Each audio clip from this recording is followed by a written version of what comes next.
চাহিদা ও দাম ভালো পাওয়ায় রাজবাড়ীতে দিন দিন বাড়ছে পেঁয়াজের বীজ উৎপাদন। এ বিষয়ে বিস্তারিত জানাতে রাজবাড়ী থেকে সরাসরি যুক্ত হচ্ছেন আমাদের সহকর্মী মিঠুন গোস্বামী। মিঠুন, বীজের উৎপাদন এবছর কেমন হয়েছে জানাবেন? ধন্যবাদ আপনাকে।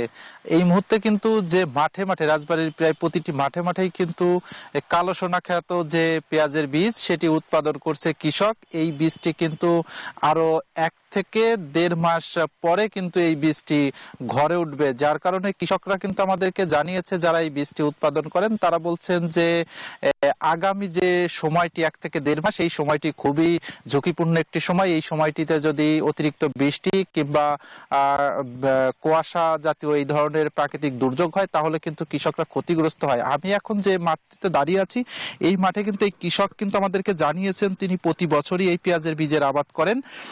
এবছরও তিনি 60% পেঁয়াজের বীজের আবাদ করেছেন।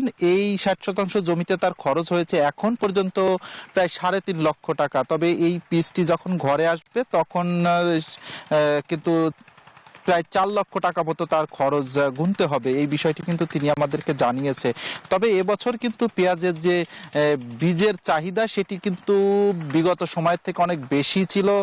পেঁয়াজের বীজের দামও কিন্তু ভালো ছিল, মোটামুটি 5,000 টাকা থেকে শুরু করে এই বীজটি প্রকার ভেদে 20,000 টাকা। আর সব থেকে যে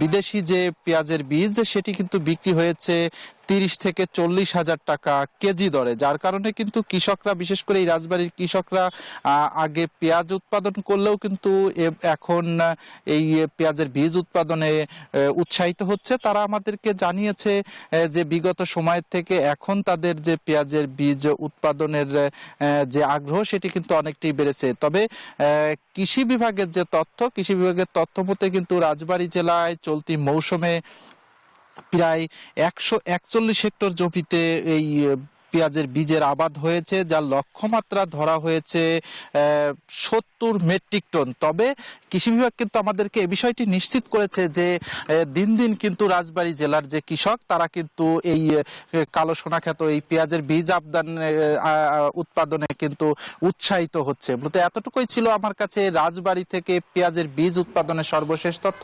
ফিরছি স্টুডিওতে। মিঠুন, আপনাকে ধন্যবাদ।